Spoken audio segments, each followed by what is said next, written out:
Bem, pessoal, boa tarde. Eu queria... Hoje a gente vai ter uma atividade, né, como eu já tinha falado para vocês lá no planejamento de atividades do mês de abril, que eu tinha já enviado, né, que estava previsto uma oficina, né, com o professor Cleidivan, né, então, de antemão, já queria agradecer o professor Cleidivan por ter aceito a proposta, né, da oficina, né, então, quando eu pensei nessa oficina, foi automático vir o nome dele, né, porque é uma pessoa que já trabalha nessa área, nas disciplinas, então, achei bem pertinente ele para fazer essa oficina, né, então, quando eu pensei nessa oficina, né, eu pensei numa oficina porque a gente vai começar, a gente está numa fase do PIBID, né, que a gente está começando a fazer intervenções mais diretas nas salas de aula, né, então a gente vai começar a fazer as intervenções e isso vai produzir material, e produzir material a gente logo associa a publicar os resultados, e a gente publicar esses resultados da maneira de artigo científico, né, que a universidade socializa os resultados. Então, é importante vocês terem a noção e saberem, né, como estruturar, como produzir um artigo científico, né. Então, o professor Cleidivan, né, acho que não precisa eu apresentar, mas vou apresentar, né, o professor Cleidivan, um professor do curso de pedagogia, né, dá várias disciplinas para a gente, né, do curso de matemática, né, e um professor já bastante experiente na área, nessa área de metodologias, né, de formatação de textos acadêmicos, né, então, queria agradecer bastante a presença dele, certo? Então, aproveitem essa oficina, certo? Prestem atenção, porque ela vai ser de muita importância para as divulgações dos nossos resultados, né? Que a gente vai apresentar nos congressos, publicar artigos, né? Publicar e-books, né? Tudo isso vai ser importante para vocês, tanto na carreira acadêmica de vocês, quanto também no curso com relação às atividades complementares, né? Então, aproveitem esse momento para ser um momento de aprendizado, né? Porque isso vai influenciar bastante quando nós tivermos eventos para participar, né? Tá bom? Certo? Então, queria passar a palavra para o professor Cleidivan. Seja bem-vindo. Então, boa tarde a todos e a todas, né? Eu gostaria de agradecer o professor Carpegiani pelo convite, né? E lembrar a todos aqui presentes que nós vamos ter aqui uma oficina, mas também uma roda de conversas, né? Onde, na medida que eu for apresentando, vocês podem interpelar, tá? Fazer questionamentos. Lembrando que, como eu estou apresentando, eu não vou ter acesso ao chat, né? Mas aí vocês podem ligar o microfone e me interpelar sem nenhum problema, tá bom? Ou então colocar no chat, o professor Carpegiani pode ser o interlocutor de vocês também, caso vocês queiram, tá? Então, assim... Mas vamos estabelecer o áudio, que aí a gente dá uma interação boa, eu né? Melhor. prefiro. Tá bom? E Só se tiver aí, algum probleminha que a gente isso, recorre ao eu não chat. consegui, exatamente, tá? E aí, a nossa oficina, né, que ele tem o título Artigo Científico, a importância e como produzi-las, então eu falava inicialmente para o professor Carpegiani, quando eu estava terminando de elaborar a oficina, né, porque eu tentei voltar, a partir do nosso segundo encontro, essa linguagem voltada mesmo para a matemática, né, para que a gente possa ver que a matemática também produz ciência, que a matemática é uma ciência que produz ciência, né, que está presente e divulga essas produções, aquilo que fazem, né? Mais do que nunca, todas as áreas do conhecimento e a matemática em si está agora vendo a necessidade de publicar aquilo que produz. Quantas coisas bacanas a gente faz no dia a dia na sala de aula junto com os nossos alunos, os professores da universidade, e nós não divulgamos, tá? E é importante essa divulgação, não só para uma avaliação do MEC, ou para a melhoria do nosso currículo, e também para isso, mas também para mostrar o que nós estamos fazendo, que tipo de professores de matemática nós estamos formando, né? Aquele professor de matemática que possui conhecimentos específicos da área da matemática, que possui conhecimentos pedagógicos para ensinar matemática, mas também que é um professor que sabe produzir conhecimentos, né, e que divulga esses conhecimentos. Um professor que tenha afinidade com a produção científica, que isso é uma necessidade, né? É importante que se veja isso e que nós possamos mudar esse status, né? Porque eu não quero aqui dizer que participar de um congresso só como ouvinte não é importante. É importante. Mas nós podemos ter vários status dentro de um congresso. Além de participar como ouvinte, né, como participante, eu posso apresentar um trabalho científico e, ao mesmo tempo, esse trabalho ser publicado, né, ser publicado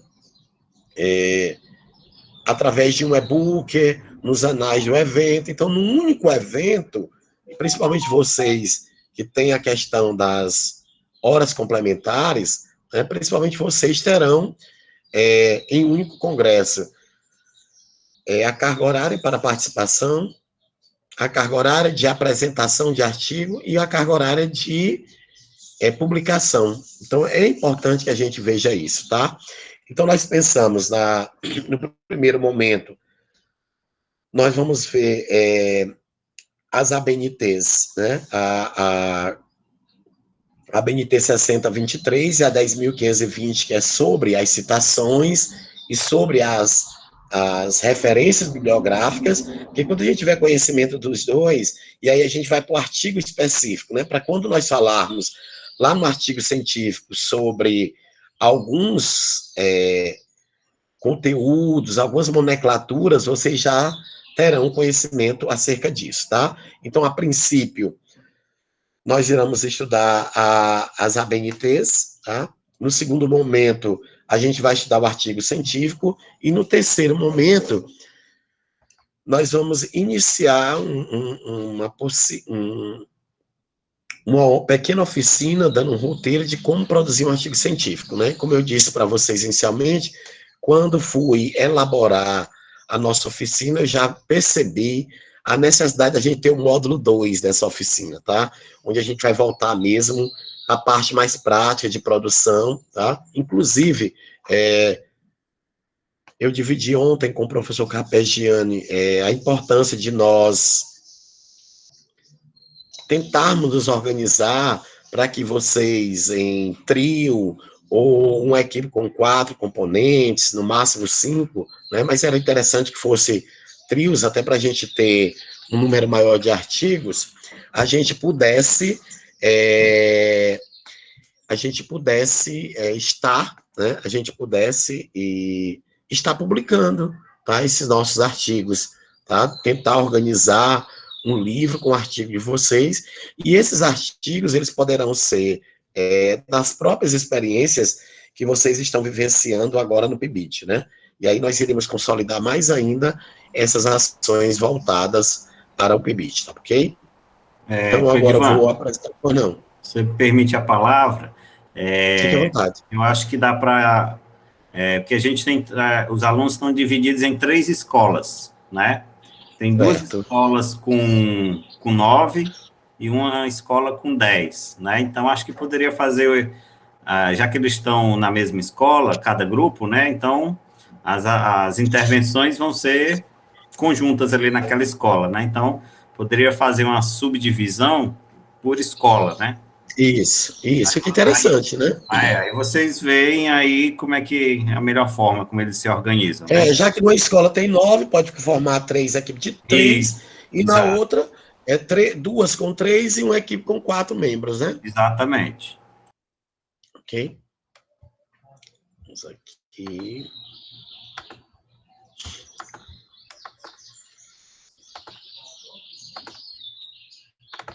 Ó, primeiro nós iremos falar dos caminhos, das diretrizes para normalização de trabalhos científicos, né? Eu poderia começar logo falando direto de artigo científico, né, se nós já tivéssemos tido, pelo menos, a disciplina, a metodologia científica, estudado todas as ABNTs, já poderia ir direto para o artigo científico. Mas nós consideramos que é importante que, pelo menos, a gente tenha essa noção básica de como nós devamos, né, procurar fazer uma citação, o que é uma citação, né, como é que nós estruturamos um trabalho científico para que a gente possa entrar realmente de forma específica num artigo científico, tá? Então, a gente tem as normas da ABNT, né? E essas normas, elas são aplicadas para artigo científico, para dissertações, teses e monografias, para o projeto de pesquisa. E é importante esse momento, e eu gostei muito da ideia, e queria parabenizar o professor Carpegiani, não só como coordenador do PIBIS, da área de matemática, mas também como coordenador do curso, essa iniciativa de nós estarmos falando sobre artigo científico. Por quê? Porque no nosso curso agora de matemática, o nosso TCC, ele pode ser uma monografia ou um artigo científico, tá? E aí, se vocês já possuem esse conhecimento acerca do artigo, isso é importante, porque já vai facilitar a vida de vocês no TCC, e esse artigo, você já pode sair e publicá-lo junto com o seu orientador, né? É possível isso. Eu tenho ex-orientandos da matemática, que já publicaram mais de 2 artigos comigo e que foram resultados do TCC deles. Então, isso é possível, tá? Então, o que é a ABNT? É a Associação Brasileira de Normas Técnicas, né? A Associação Brasileira de Normas Técnicas, ela possui normas brasileiras de referência para tudo que vocês imaginarem, né? Para a qualidade da cadeira que vocês estão sentados, do telefone ou do notebook que agora vocês estão assistindo essa oficina, tá? Ela possui normas para ver a qualidade de um parafuso, de uma cadeira de bebê, tá? E também tem as normas brasileiras de referência para as academias, ou melhor, para os trabalhos das universidades, né? Para os diferentes trabalhos, para os diferentes tipos de produções que se trabalha dentro de uma instituição de ensino superior. Então, por que eu tenho que conhecer as normas da ABNT, né? E aí, o conhecimento humano, ele não se vale só de ideias. É preciso criar regras e normas para que todos entendam. Porque já pensou se cada pessoa pudesse fazer seu TCC das regras que eles entendam melhor, né? Agora, vale aqui lembrar que a maioria das universidades, elas criam os seus manuais de TCC, tá? Agora, ao mesmo tempo que as universidades, elas têm a liberdade de elaborar seu manual de TCC, elas também têm uma limitação. Esse manual, ele deverá ser elaborado se baseando nas normas brasileiras de referência, na ABNT. Embora, vale aqui ressaltar que tem alguns cursos que eles baseiam suas normas também na APA, né? Por exemplo, o curso de psicologia, na maioria de seus professores, eles utilizam a APA, que é uma outra forma de formatar trabalhos, né, de elaborar trabalho científico. Mas, por exemplo, quando você faz um mestrado, um doutorado no exterior, ele terá que ser validado no Brasil. E quando ele é validado no Brasil, a maioria das universidades brasileiras pedem que esse trabalho que foi defendido em outro país, ele seja formatado dentro das normas da ABNT, para que ele possa ser analisado e apresentado aqui no Brasil para ser validado. Então, por isso que é importante que nós possamos conhecer as normas da ABNT. Ressalto aqui que são muitas regras, são muitos detalhes, são muitos critérios mínimos. E aí não dá para nós memorizarmos todos. Alguns nós memorizamos para utilizarmos no dia a dia, né? Mas muitos detalhes, né, nós não conseguimos. Por exemplo, inclusive agora, já se está podendo fazer referência de mensagem de WhatsApp, né? Exatamente, a ABNT já está se enquadrando as tecnologias digitais e já acrescentando isso, tá? Então, é por isso que é importante que nós conheçamos a ABNT. Ensinar e aprender a criar são atos que requerem uma linguagem comum, né? Quer dizer assim, nós precisamos ter um ordenamento comum.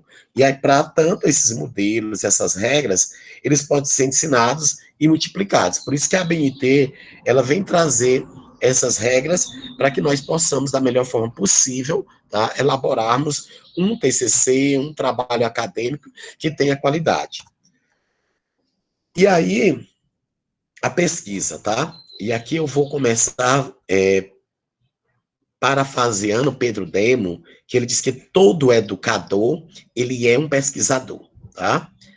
Todo profissional é pesquisador. Eu, enquanto professor de matemática, eu sou um pesquisador. E não só da área da matemática, mas eu sou pesquisador de todos os aspectos e nuances que permeiam o ser professor, o ser matemático, tá? Por exemplo, eu adentro uma sala de aula com um aluno autista. Como é que eu vou ensinar matemática para um aluno autista? Então, cabe a eu, professor de matemática, e pesquisar o que é o autismo, quais são os tipos de autismo, como podemos fazer intervenções pedagógicas junto ao aluno autista, qual o meu papel de professor de matemática para fazer o resgate e fazer com que essa criança, esse adolescente autista, possa aprender. Então, é preciso que nós compreendamos tudo que nós vivemos, das ações mais simples às ações mais complexas, ela nos dá aí um problema de pesquisa, como eu até evidencio aqui na chart, né? Estou sem água em casa, o preço de tudo está subindo, e agora o professor vem dizer que eu preciso de um problema de pesquisa. Só nessas afirmações dele, ele já tem aqui, né, alguns problemas de pesquisa. Que o problema de pesquisa ele vai nascer de uma indagação, né, de uma dúvida que eu tenho, de uma indagação, de uma curiosidade que eu quero provar, né, ou verificar se aquilo que eu penso é correto ou não. E para isso, a pesquisa vai me dar esse respaldo, tá? E aí, esses caminhos que me levam para a normalização de trabalhos acadêmicos, eu tenho que compreender o que é pesquisa, né? E como eu devo pesquisar, de que forma eu vou arquivar corretamente essas minhas informações. Por quê? Porque eu posso arquivar corretamente num caderno de matéria, em fichas de leitura, porque, por exemplo, eu leio um livro sobre o PIBID, né? As ações do PIBID na universidade, né? E aí, o que é que acontece? Eu posso ler o livro inteiro e quando eu for desenvolver, né? Quando eu for desenvolver o meu TCC, aí eu já não vou lembrar mais do que eu li, né? E aí eu vou ficar em dúvida. Eu li isso aonde para fazer citação? Em qual foi o livro? Né? Então, por isso que é importante aquilo que nós lemos, né?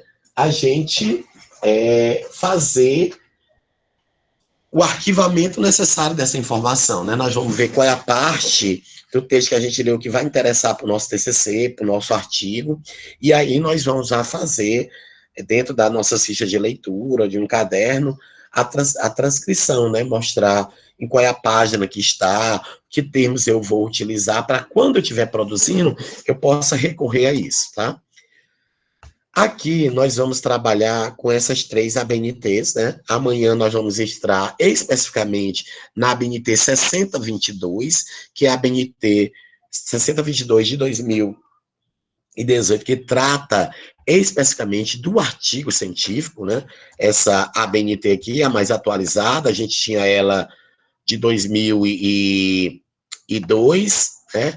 Mas agora nós temos essa segunda edição, tá? Algumas pessoas ainda estavam usando a edição de 2002, mas desde 16 de maio de 2018, a norma brasileira de referência com relação a artigo em publicação periódica, né? O artigo técnico científico, houve algumas mudanças, e aí amanhã a gente vai estudar toda essa ABNT aqui, tá? Inclusive ela será disponibilizada para vocês, tá?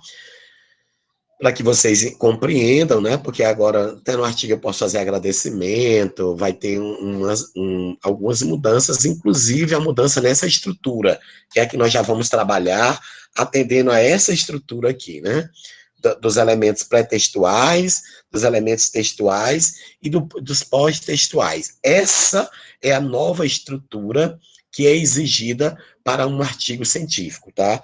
E aí nós vamos ver como se trabalha hoje esses artigos, tá certo? E aí a gente vai estudar cada um deles, o que é, né, o que é que representa, como podemos fazer o título, o tamanho de um título, dentre outras normas, tá ok?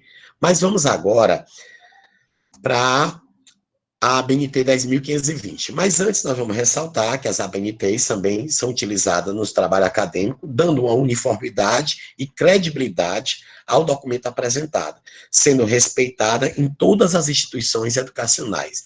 Eu quis aqui destacar os trabalhos acadêmicos, a questão da uniformidade, porque é importante que exista essa uniformidade nacional entre as instituições de ensino superior, e quando um trabalho ele segue as normas da ABNT, ele tem credibilidade, porque a ABNT ela prima pelo rigor científico, tá? Ela prima pela organização e esse rigor científico que é necessário. Então, desde 1940, a Associação Brasileira de Normas Técnicas, ela é responsável pela essa normalização do nosso país, tá bom?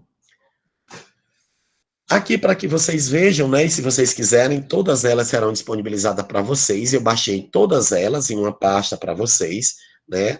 A ABNT que trata, né, a norma brasileira 6022 do artigo científico, a 6023 das referências bibliográficas, a 6024, como é que eu faço a numeração das partes e das subpartes de um trabalho acadêmico, a 6027 que diz como é que eu elaboro o sumário, a 6028, que vem me dizer os tipos de resumo e como elaborar um resumo, a 10.520, que vem dizer como a gente vai fazer citações, a 10.790, como é que eu faço um relatório técnico-científico, né? Inclusive, por exemplo, se for exigido de vocês um relatório de todas as atividades desenvolvidas ao longo do programa do PIBIT, se a coordenação exigir que esse relatório esteja dentro da norma brasileira de referência 10.719, vocês têm que estar atentos ao que é que ele exige, o que é que ele pede, né?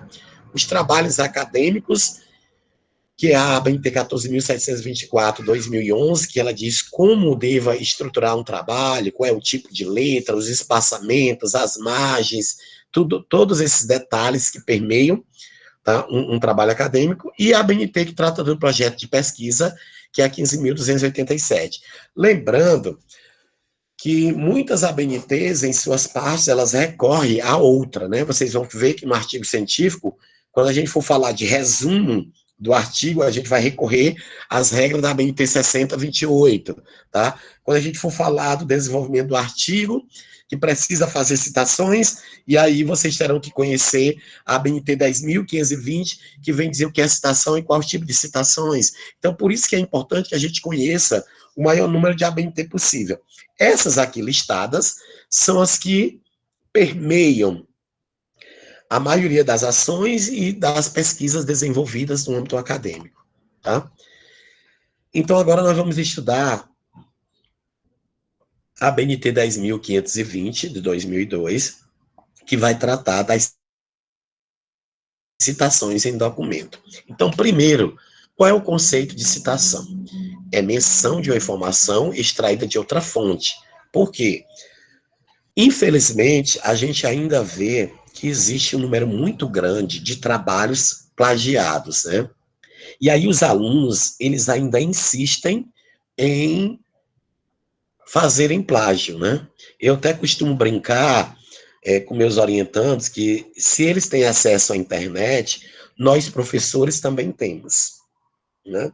E aí, hoje nós temos vários programas, né, que eles vêm dizer claramente para nós como a gente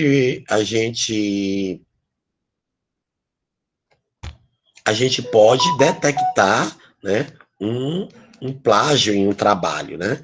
E aí isso é chato para todo mundo. Eu já vi pessoas sendo reprovadas no, no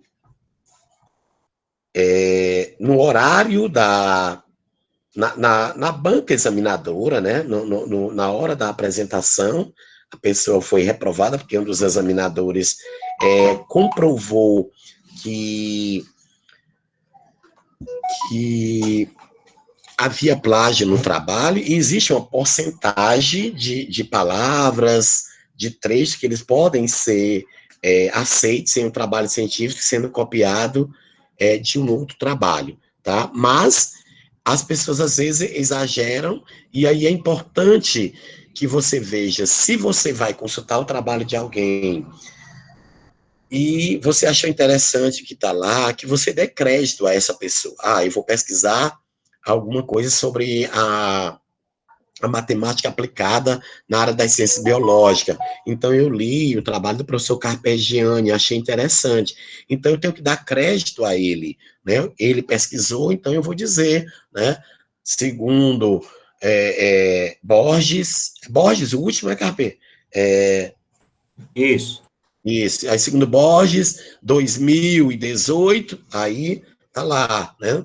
O ano que ele disse isso, e aí você está dando crédito àquele estudo que o professor fez, tá?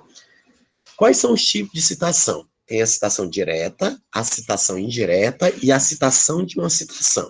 Então, vamos lá, tá? O que é uma citação direta? É aquela que eu faço a transcrição literal do texto. Igual tá lá no texto que eu li, no artigo, na tese do professor Carpegiani, no livro publicado, do jeitinho que tá lá, eu transcrevo para o meu trabalho. Quando eu faço essa transcrição ipsiliter, como diz, que é igual, tá? Igual está lá, eu tenho que fazer o quê? Eu vou indicar dentro do meu trabalho isso. Como é que eu faço essa indicação? Pelo sobrenome do autor, o ano de publicação e o número da página, tá? Vale a pena lembrar que quando o autor ele tem no sobrenome uma designação parental, o sobrenome não é a designação parental. O que é isso? Imaginemos que eu tivesse aqui João Bosco da Silva Filho. Filho é designação parental. Como é que eu iria fazer a referência? Eu ia botar Silva Filho, tá? Então, eu tenho Maria das Graças, Antônio Luiz dos Santos Sobrinho, seria Santos Sobrinho, porque sobrinho é uma designação parental. Raimundo Nonato da Costa Neto, seria Costa Neto, tá? Então, é bom que vocês compreendam isso também, tá?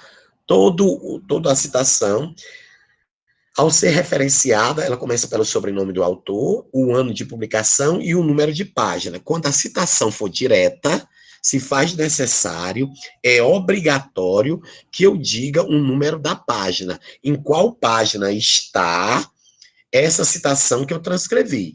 Porque se um examinador, um avaliador do meu artigo, ele quiser comprovar se eu estou falando a verdade, ele vai procurar a obra daquele autor, daquele ano especificamente, tá?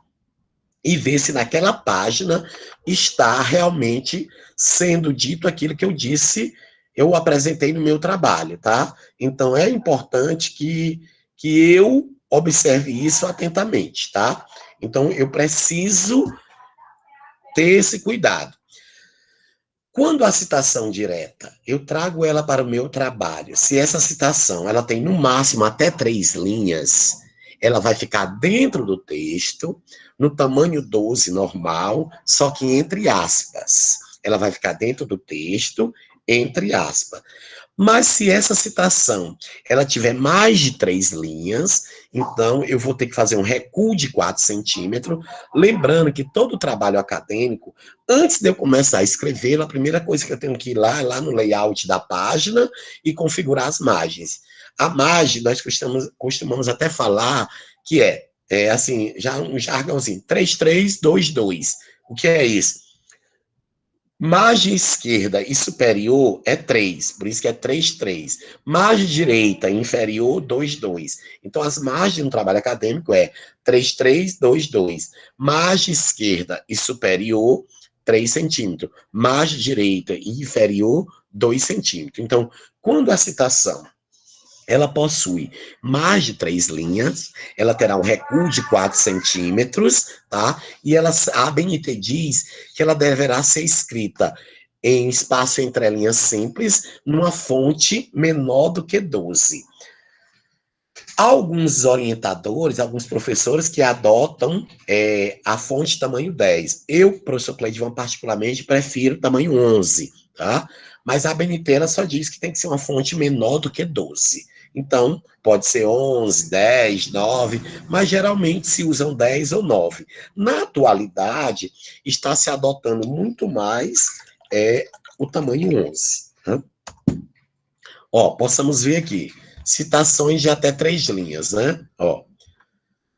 Veja o que é a citação. Eu acredito que esteja dando para vocês perceberem. Qualquer coisa eu posso colocar até aqui em vermelho para possa destacar melhor para vocês.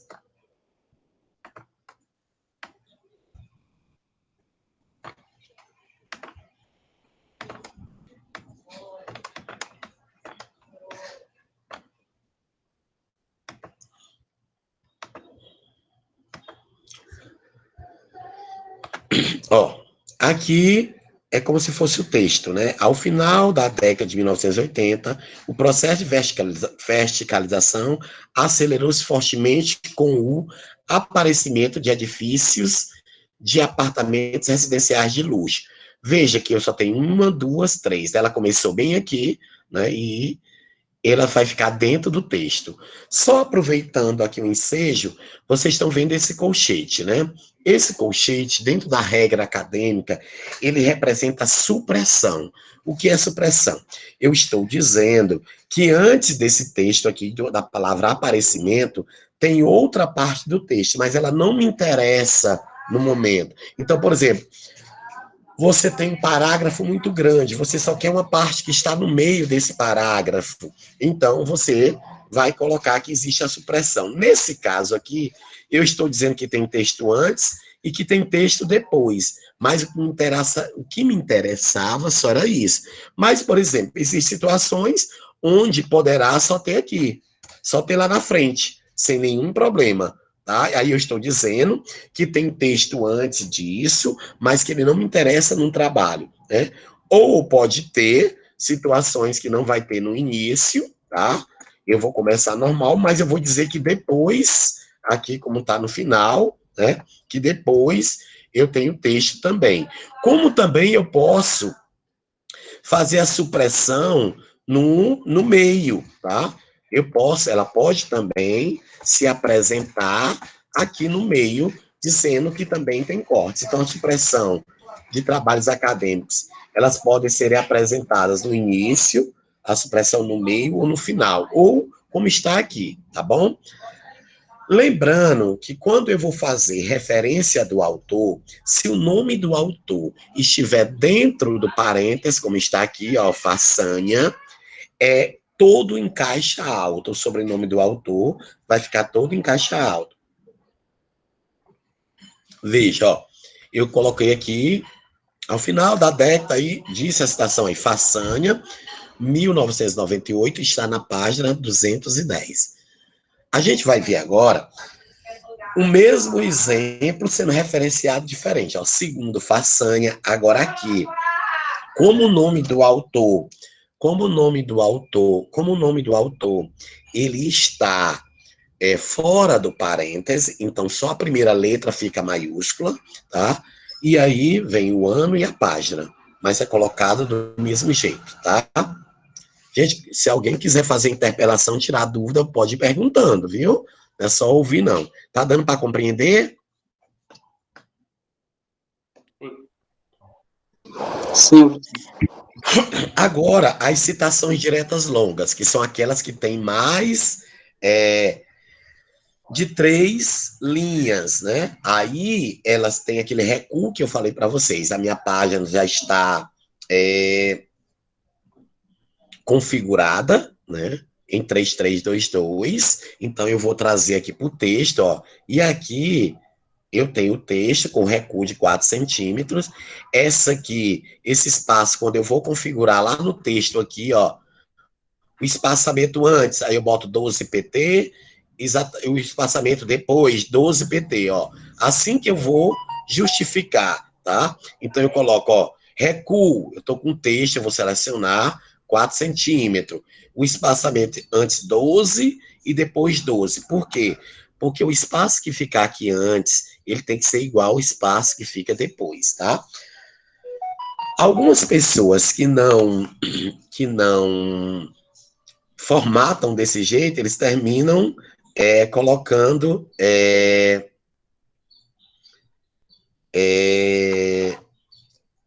colocando 2 espaços simples antes e 2 espaços simples depois. Então, assim, é importante que a gente esteja atento a essas regras, a essas normas, tá? Então, ela vai ficar com recuo de 4 centímetros, numa fonte menor do que 12, que aqui no caso é 11, e ela é digitada em espaço simples, espaço entre linhas simples, ó. O espaço, aí vejam, alinhamento justificado, o recuo 4 centímetros, o espaçamento antes e depois 12, o espaçamento entre linhas simples. Aí eu vou aqui, ó, e aí configuro a minha citação. Veja aí, ó, um exemplo, uma citação direta longa aqui dentro de um texto, ó. Bom, então vejam que a citação, ela é importante. Eu não posso criar um texto acadêmico sem fazer citação. Eu não posso dizer que isso é ideia minha. Até no doutorado, que nos exige o ineditismo, o ineditismo é da nossa tese, né? Aquilo que a gente defende, aquilo que a gente quer provar, do nosso objeto de estudo. Mas o nosso objeto de estudo, eu tenho que corroborar com autores conhecidos nacionalmente ou internacionalmente que já publicaram acerca da minha temática e que vão corroborar com minha fala ou com aquilo que que você defenda, né? Então, até o mestrado, a gente tem um problema de pesquisa que a gente vai provar o que os outros estudaram. Até o doutorado, no doutorado, a gente tem um objeto de tese, que é uma afirmação. O nosso objeto de tese é uma afirmação, e essa afirmação eu vou provar, eu venho provar de forma clara através da teoria, né, através de quem já pesquisou sobre isso. Então, aqui nesse texto, a gente mostra um exemplo de uma citação direta longa, com mais de 3 linhas, e aqui nós colocamos uma citação direta dentro do texto. Veja que a citação direta, ela está dentro, ela está entre aspas. Ó, eu tenho aspa aqui, ó, e eu tenho aspa aqui. Lembrando que nas ABNTs anteriores, dizia que a citação tinha que ficar entre aspas, mesmo com recuo. Vocês podem até encontrar um livro ainda que tenha recuo, que tenha aspa na citação com recuo. Mas, com certeza, você, hoje, na atualidade, não precisa mais, que com certeza, se você encontrar, é um livro que foi publicado até antes de 2002, porque até a BNT, a 10.520, ela já trata que não precisa mais dessas aspas, quando se tratar de uma citação com recuo, tá? Quando se tratar com uma citação de recuo, tá? Cleidivan. Oi, pois não. O Emanuel levantou a mão, Emanuel Magalhães. Quer fazer uma pergunta? Pode fazer, Manuel. Professor, tem algum limite de usar a quantidade de citações no artigo? Assim, não existe um limite específico. Agora, é importante que você corrobore, mas também não abuse, porque alguns autores criticam que quando tem um excesso de citação, esse autor de um artigo, de um TCC, ele só falou pela boca dos outros, como se fala popularmente, né? Tem alguns autores que pesquisador até diz que o autor fez uma coxa de retalhos. Ele pegou uma fala do autor A, mais uma fala do autor B, uma fala do autor C. Então, ele precisa conversar. né? Você cita, mas você precisa conversar, você precisa fazer referência a essa citação, ou antes de falar dela, antes de citá-la, você vai fazendo uma afirmação no seu trabalho, e em seguida você corrobora com o autor, fazendo a citação, tá? Ou então você faz a citação e em seguida vai fazer comentário acerca dela, tá? Você também não pode jogar a citação só por jogar, né? Ela precisa estar alinhada, tá? E também ter uma interligação com o seu texto. Ela não só pode estar lá por estar. Então é preciso que você tenha esse cuidado, tá? Então, assim, a professora te dá várias orientações. A minha orientadora, ela não queria mais de 2 citações longas na mesma página, no máximo 2, tá? Longas, e umas 2 mais curta, né? Mas aí isso vai depender de orientador para orientador. Agora, não é interessante que você abuse, mas é importante que você cite, porque são essas citações que elas vão dar o rigor científico, né? Agora, você precisa conversar com a citação, interpretar o que o autor disse, antes ou depois de citar essa citação, mas ela não pode só ser jogada. Você precisa fazer um comentário, fazer menção ao que está escrito para dar sentido a ela no corpo do texto. Tá ok, Manuel? Sim, entendi. A citação indireta, né? E aí elas são interpretações de parte do texto. Ela, assim como a direta, ela é indicada com o sobrenome do autor e o ano de publicação. Agora, com um detalhe: não precisa da página, tá? A página ela é opcional, tá? Alguns pesquisadores até adotam que quando eu faço a citação indireta, eu nem ponho a página. E o que é uma citação indireta? Eu acabei de dizer para vocês que a citação direta é quando eu faço a transcrição ipsilida, né, igual tá lá no texto que eu estou usando como referência, e coloco no meu trabalho. A citação indireta é aquela que eu vou dizer o pensamento, vou transcrever o pensamento do autor, mas utilizando as minhas palavras. Eu vou fazer uma interpretação do que eu li, da parte do texto. Então, eu li o texto do professor Carpegiani e eu vou dizer o que ele disse, né, usando as minhas palavras. Eu vou repetir, né, o pensamento do professor Carpegiani naquele trabalho, mas eu vou utilizar as minhas palavras. E aí, eu vou incluir dentro do texto, mas sem aspas, porque as aspas é que diz que foi ipsilíder numa citação curta, né? Já eu preciso aqui só colocar a página, volto a reforçar, quando for na direta. Na indireta ela é opcional. Ó, a gente pode até ver aqui, ó, Franco 2005, ó, não tem a página. Aí eu estou dizendo o que é que ele fez, tá? E aí, uma citação com mais de 3 linhas indireta, professor, tem recuo? Não, porque ela é indireta. Ela só terá o recuo se ela for direta. Indireta, ela vai para do corpo do texto, do corpo do texto, sem aspas, tá? Eu vou comentar, eu vou fazer o comentário, transcrever a ideia do autor, mas utilizando as minhas palavras. Ainda também, Manuel, reforçando, você pode pegar aquilo que você perguntou, você pode pegar um trabalho da área de saúde e estranhar, né? Na saúde, eu já tentei várias vezes compreender isso, mas lá eles têm o entendimento de que a pessoa que está criando um TCC não tem uma autonomia científica para estar escrevendo parágrafo. Então, lá, todo parágrafo que eles escrevem são todos indiretos, citações indiretas. Eles têm que citar o nome do autor que diz aquilo ali em todos os parágrafos, né? Se você pegar um trabalho da área de saúde, você vai verificar que todos eles têm uma citação indireta. Indireta, tem as diretas também, mas vai estar sempre em cada parágrafo um autor. Tá? E aí, pois não. Finaliza aí o raciocínio. E aí, é preciso que a gente compreenda que a gente precisa conversar com o texto, né?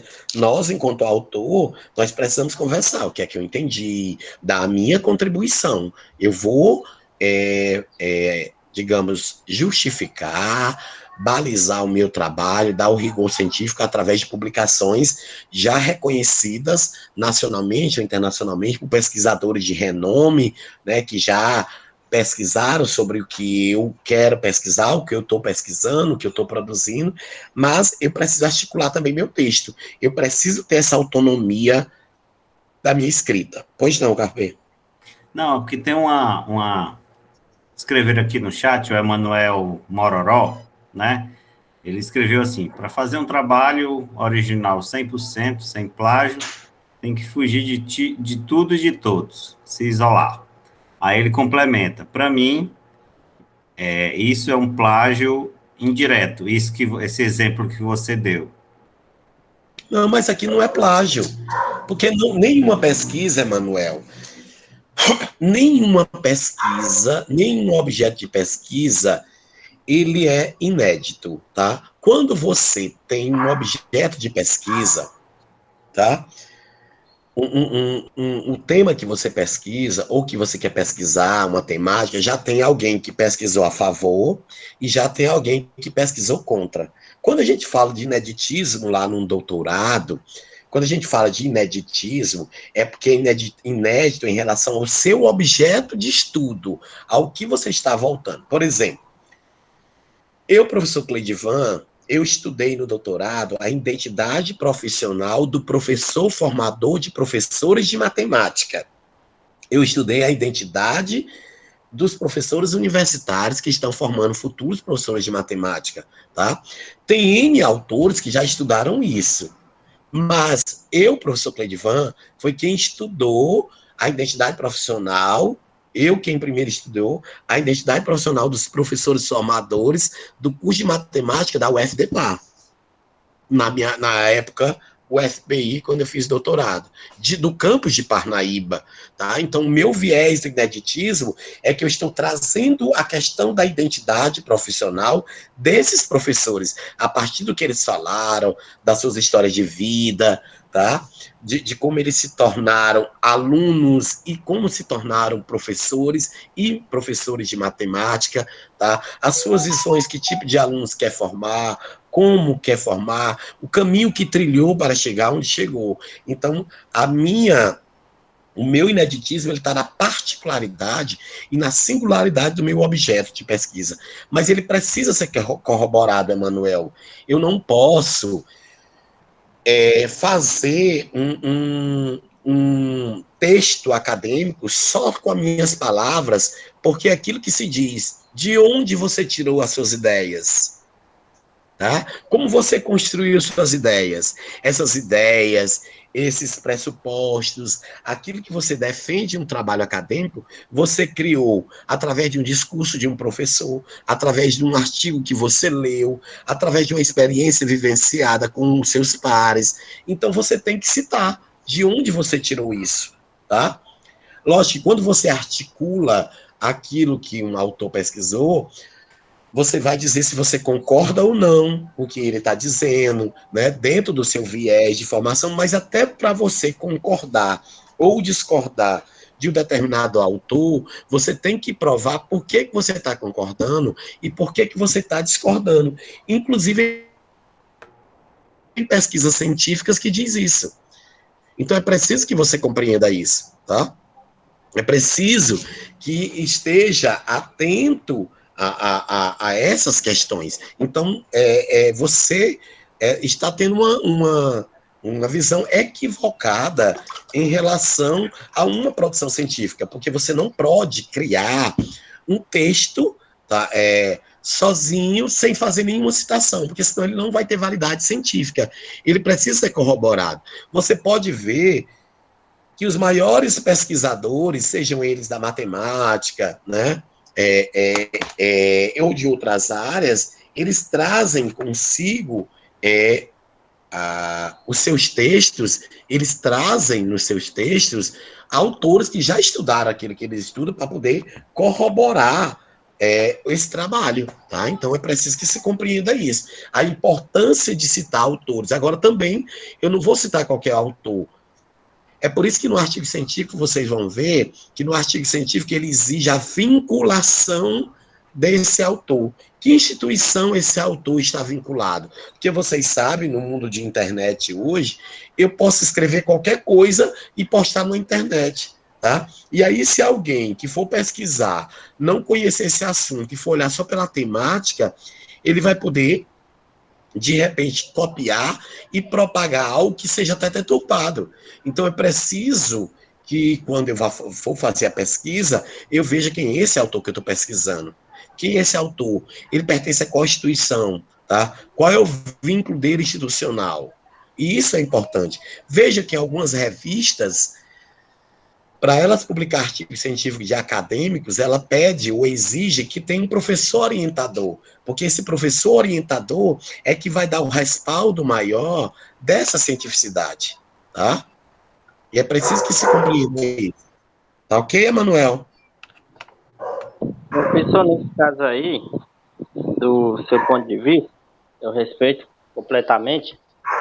Me fez lembrar foi de uma certa profissão que quem se candidata nela costuma se respaldar mesmo usando o nome ou outros personagens, digamos, na política. A pessoa se candidata a vereador, aí diz, o deputado tal me ajudou, o senador tal. Ou seja, ele está querendo dizer o quê? Que não está só nessa, né? Está se respaldando com aqueles peixes grandes, né? Para dar uma visão para a sociedade que, esse daí sim, esse daí a gente pode confiar. Mas tudo bem, eu trouxe uma coisa social, né? Um exemplo social, mas para tentar ligar essa conexão com a questão científica. Mas realmente é muito bom, é bom a gente estudar de tudo e no final sempre a gente colhe coisas boas. Obrigado. Eu só estou mostrando aqui para você que você vai ter que buscar referência. No assunto que você escolher, você vai ter que buscar referência, né? Você vai ter que citar autores, né? E aí, num futuro bem próximo, se seu trabalho tiver qualidade, você será citado por outros, né? Então, é importante isso, né? Quer dizer assim, Não, e quando eu só estive em para fazer uma Uberlândia... Oi, observação, né? O que o pois professor não? Cleidiano está mostrando aqui para vocês é como se como é que são as regras do formato de uma produção de um texto acadêmico científico, né? De um texto científico, né? Então, assim, são regras a ser seguidas. Essa questão do plágio, a gente pode ir para uma linha de discussão que está relacionada à questão de uma coisa ser extremamente genuína, em 100%, ou questão de absolutismo, né? Que, na realidade, se a gente for observar, não existe na prática, né? Você está ali, a ideia do plágio, né? Naquilo que você se propôs, você não pode copiar ninguém, né? Então, você tem que, mesmo que a proposta seja a mesma, né? Mas você tem que dar um viés diferente, né? Então, assim, você vai procurar uma alternativa diferente para você dar uma contribuição diferente daquele pesquisador que pesquisou uma mesma temática, só que ele foi para uma outra linha. Então, o plágio é nesse sentido, né? Quando a gente pensa em 100% original, acho que não é muito bom a gente pensar nesse sentido, porque a gente acaba, às vezes, como você fez, né? Dizendo que tudo é plágio, né? Então, foi o que o Cleidiano falou, mediante a sua proposta, aquilo ali, você tem que seguir seu caminho, não pode cruzar com o caminho de ninguém. Ou se você cruzar, é só para referendar, ó, isso aqui eu referendei segundo fulano de tal. Pronto.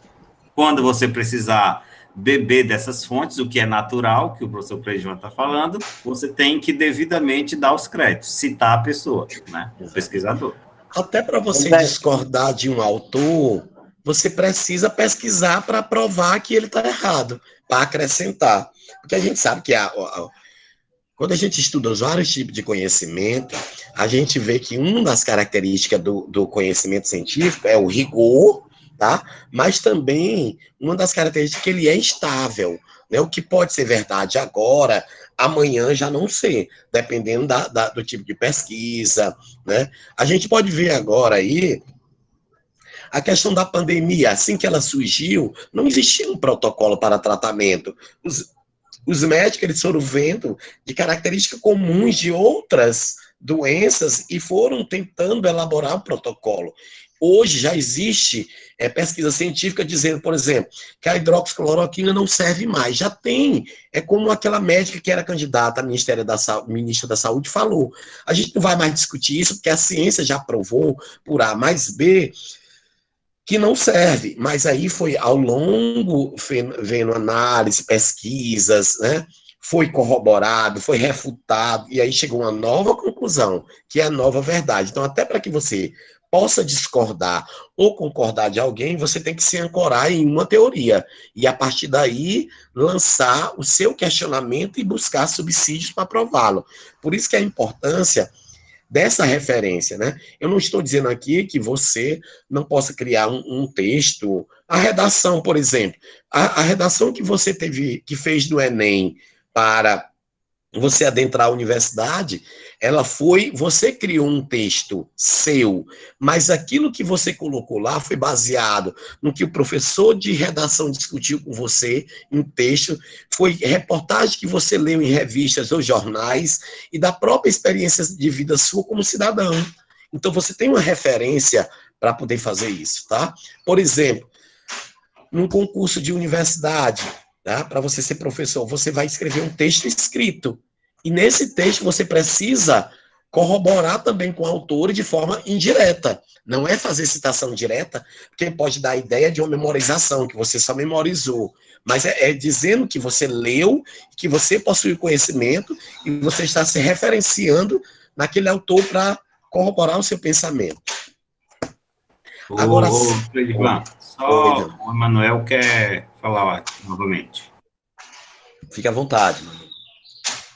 Bom, isso é tão interessante e eu me lembrei na mesma hora, né? Porque o professor Carpegiani está aqui, não.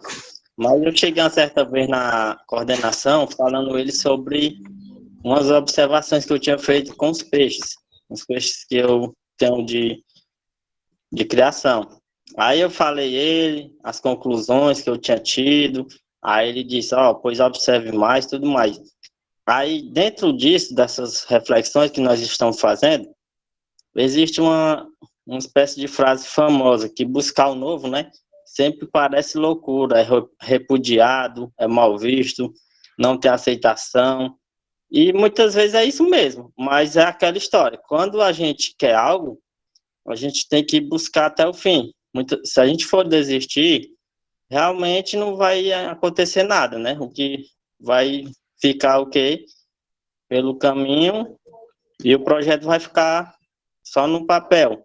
Então, ser professor é muito disso também. É a gente não só planejar, no começo muito bem, aquela coisa toda empolgante, aí depois vai esmorecendo pelo caminho, começam as dificuldades. Eu sei que, assim, cada um tem dificuldades específicas. Eu não vou elencar as minhas, porque não é, o objetivo não é esse. Mas é tudo isso. E questão de dificuldade, trabalho científico, acadêmico, etc., artigo, sempre aparece dificuldade, né? Então, mas nós temos que pensar desde já de forma positiva e continuar estudando. Eu agradeço pela a oportunidade. É por isso que o curso de matemática ele tem essa preocupação de lançar um edital, e nesse edital está lá o nome dos orientadores e o que esses orientadores pesquisam.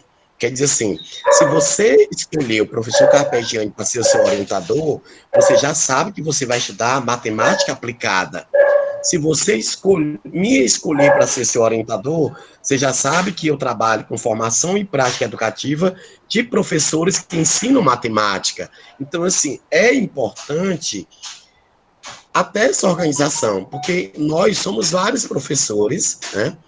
E, embora possuímos formação semelhantes, mas nós nos identificamos com áreas diferentes, né? E aí você vai escolher dentro do que o professor estuda, né? E é por isso que existe o edital, onde você já sabe, ao longo do curso, vocês vão se identificar com determinados professores, vão se identificar com o que eles pesquisam, e aí você vai dessa aproximação de temática, do que esse professor pesquisa, do que ele estuda, é que você vai fazer parte de orientação com ele. Né? Alguns dão prosseguimento ao trabalho de ação científica, né? Dentre outros fatores. Né? Então, é preciso que você esteja atento a essas questões, tá? Que você se preocupe de estar alinhado a isso. Por isso que o trabalho científico, ele é importante. E uma construção de um artigo, ele não é tão simples, tá? Ele não é tão simples. Agora, vocês vão ver que a gente tem os artigos de relato de experiência, nós temos, inclusive o próprio PIBID, ele vai ajudá-los a suscitar, escolher um tema do TCC, se vocês quiserem. O Cleitiano, que é ex-PIBIDiano da matemática, ele foi me orientando e ele estudou as contribuições do PIBID no processo de ser e tornar-se professor de matemática. Ele mostrou de que forma o PIBID o ajudou a se tornar professor de matemática, através dessas experiências que vocês estão vivenciando a cada dia, né, onde o professor Carpegiani está promovendo, né, o programa PIBID como um todo, estão promovendo várias ações, tanto no âmbito da escola, como de formação, para que vocês possam criar essa identidade do professor de matemática e como atuar. Né? Então, isso é importante que estejam atentos. Tá? Pode continuar, Cleidivan. Ok. Então, aqui só para que vocês possam ver, né? Agora, a citação de citação, né? Ela pode ser direta ou indireta, respeitando a formatação das mesmas. Citação de obra a qual não se obteve acesso físico. Particularmente, eu corroboro com a minha orientadora. A minha orientadora, ela diz que citação de citação é um empobrecimento da pesquisa ou uma acomodação do pesquisador. Em que sentido? Porque eu vou pegar aqui a tese do professor Carpegiani, aí lá ele cita um determinado autor que eu gostei, ele fez a citação, em vez de eu ir lá no final da tese do professor Carpegiani, olhar qual foi a obra do autor que ele consultou, eu pego a citação que o professor Carpegiani colocou, e aí eu já coloco no meu trabalho. Aí lá eu vou dizer que o professor Carpegiani citou no trabalho dele o que o outro citou. Então, eu, Cleidivan, estou citando o que o Carpegiani citou, que o outro citou. E aí a minha orientadora diz assim, se a pessoa que citou, ela tem a lista de referência lá no final do trabalho, por que você não consulta a obra, não vai direto na fonte, como o outro autor fez? Então, você pode pegar lá a obra, qual foi, procurá-la e ir direto na fonte, né? Mas existem algumas situações que não é possível, né? Que você quer citar, que você quer mostrar, e você não teve acesso à obra. E aí, você vai poder fazer isso, né? Aí ela é indicada pelo sobrenome do autor, Ian, seguido da expressão apud, em itálico, ou citado por o sobrenome do autor da obra, o ano de publicação e o número de página, tá? Caso seja direta. Por exemplo, aqui, ó. A partir da discussão... Oi. Só uma dúvida. Caso já Diga, seja Manuela. uma citação de citação, como é que eu faria? Como é? Caso já fosse uma citação de citação, já estivesse, tá nesse formato. Aí é mais complicado ainda, porque você, quer dizer assim, você já vai ser a quarta pessoa que está falando aquilo ali, né? Porque o autor disse, o outro autor mencionou no trabalho dele, aí o outro mencionou o que o outro tinha mencionado, pesquisado anteriormente, e agora você está citando.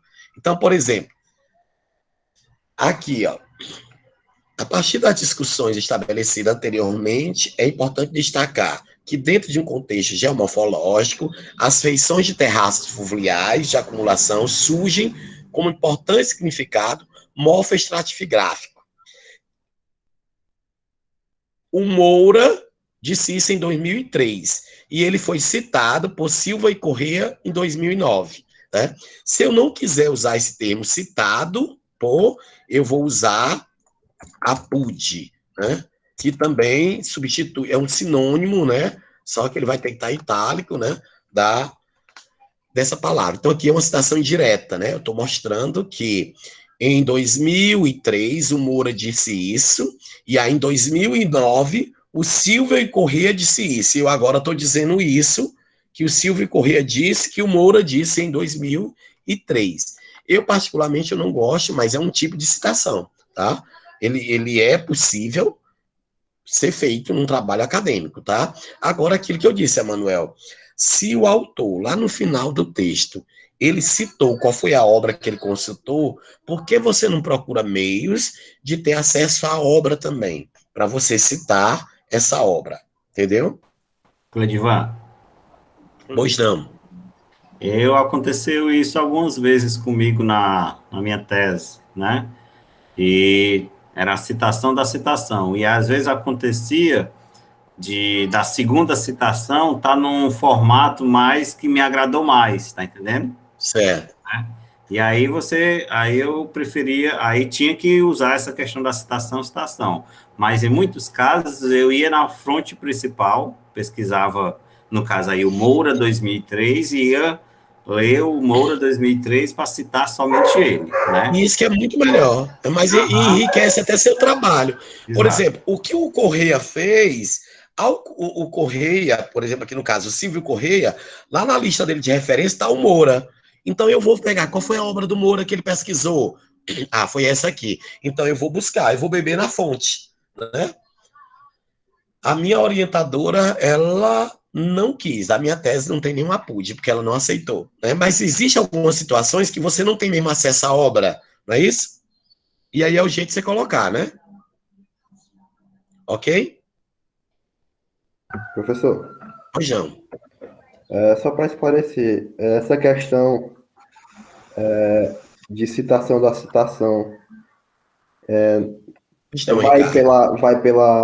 pela a consciência do orientador, porque tem uns que não aceitam essa questão, eles querem que a gente pegue na primeira citação, ou isso tem que ser aceito mesmo? Não, dentro das regras acadêmicas, ele pode ser aceito. Agora sim, com o número mínimo possível, número mínimo mesmo. Mas se puder ser evitado, podemos. Aí, como você vê, o professor Carpegiani citou o exemplo dele. Teve algumas partes da tese que já estava lá citação de citação. O que é que ele fez? Ele pegou a obra e foi direto na obra primária, naquela obra que o autor que está já citando ali, onde ele estava constando, já tinha citado um outro autor. Então, ele foi na obra. Se a pessoa que está fazendo o trabalho acadêmico, ele puder fazer esse movimento, né, essa ação de ir pesquisar lá na obra original, é muito melhor, porque ele vai beber na fonte do autor que realmente disse. Né? Até, por exemplo, se for uma citação indireta, aqui, por exemplo, aqui é uma citação indireta, aqui o Silva e Corrêa está dizendo o que o Moura disse em 2003, mas já usando as palavras deles, e não a do Moura. É tanto que nessa citação aqui não tem o número da página, só tem o ano, porque o ano aqui, a ausência da página aqui está me dizendo aqui que não é uma citação direta, e sim uma citação indireta. Tá ok? Então, eu tenho que ter esse cuidado. Agora, tem orientador que aceita, tem outros que não. Tem casos que a gente não consegue encontrar a obra mesmo, tá? Aí, se eu não conseguir encontrar a obra para ler, eu vou ter que fazer o APUD, né? Agora, eu tenho que evitar o máximo possível, tá ok, Henrique? O Emanuel Mororó. Diga, Manuel. Professor, agora eu me lembrei de uma reportagem que falou, se eu não me engano, sobre o nascimento de Jesus. Parece que é Israel e Palestina. cada um lá tem um tempo e cada um diz, ele nasceu aqui. Aí o outro lado, ele nasceu aqui. Aí como é que fica isso? Dualismo, duas verdades. Aí a repórter diz logo assim, mas temos que respeitar. Aí fica difícil desse jeito aí fazer um trabalho sobre isso, né? Mas tudo bem. Não, mas aí você vai ter que escolher qual a linha que você quer defender, né? Tudo você tem um porquê. Quando você elabora um tema, aquilo que eu lhe disse, por exemplo, tem pesquisa, por exemplo, nós temos várias pesquisas que falam das contribuições do PIBID na formação de futuros professores. Mas você vai ver também, de repente, alguma pesquisa que pode dizer uma coisa negativa do PIBID, tá? Ele pode pesquisar um tópico, um viés, ou o PIBID todo e mostrar o outro lado. Né? E mostrar o outro lado. O que eu quero dizer para você é que todo objeto de pesquisa tem alguém que já pesquisou a favor, tem alguém que já pesquisou contra, tá? Quer dizer, a maneira como você trabalha. Por exemplo, Carpegiani, a sua tese foi aplicada às ciências biológicas, não foi? Isso. Por exemplo, então lá no curso de biologia tem uma disciplina cálculo aplicado à ciência biológica. Se o professor Carpegiani fosse ministrar essa disciplina, ele tem muito mais respaldo para trabalhar essa disciplina. Por quê? Porque ele construiu uma pesquisa, ele fez uma tese mostrando quais são as contribuições da matemática, ou mostrando qual a importância da utilização da matemática no curso de ciência biológica. Tá? Quer dizer assim, essa disciplina no curso de ciência biológica não é para formar matemático. É para mostrar ao futuro biólogo de que forma ele pode utilizar-se da matemática para desenvolver a função dele, de biólogo. E aí, por isso, que ele tem que visualizar em várias situações da vida do biólogo onde ele pode aplicar a matemática. É diferente de se trabalhar o cálculo para a matemática. Tá? É como, por exemplo, a forma como eu trabalho direito administrativo no curso de administração, o enfoque é totalmente diferente como eu trabalho direito administrativo no curso de direito. Porque lá eu estou formando administrador que vai ter que ter o conhecimento básico do direito administrativo para desenvolver a função dele de administrador. Lá no curso de direito eu vou formar um advogado que tem que conhecer profundamente o direito administrativo para poder atuar como profissional do direito. Então, assim, é preciso que a gente compreenda isso. Então, assim, alguns programas, alguns orientadores, eles não gostam de APUD, eles pedem que se evite ao máximo. Embora existam algumas situações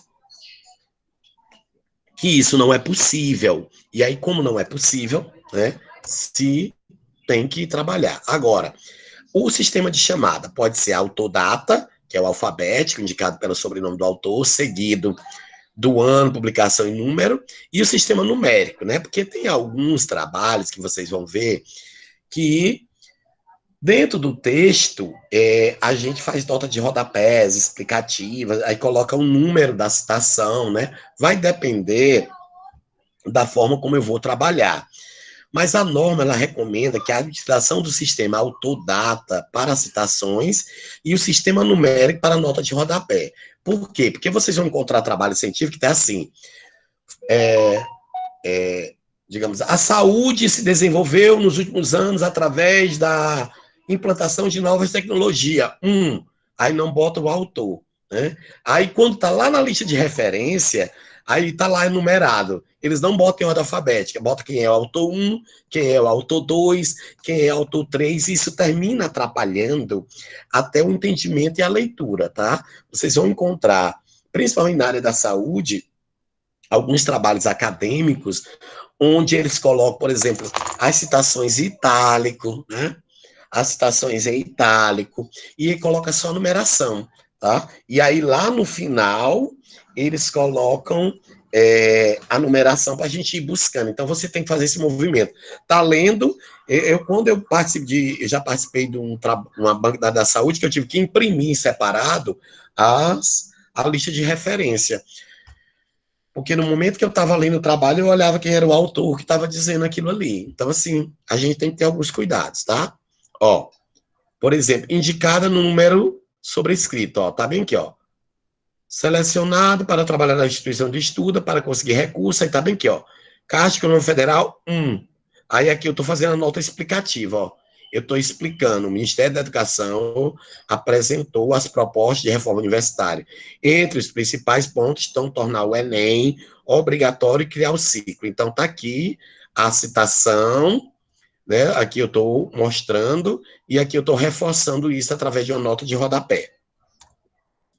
Agora, vamos lá. Dentro das citações, deu para compreender, assim, o que é a citação, os tipos de citação, né? Professor, Oi?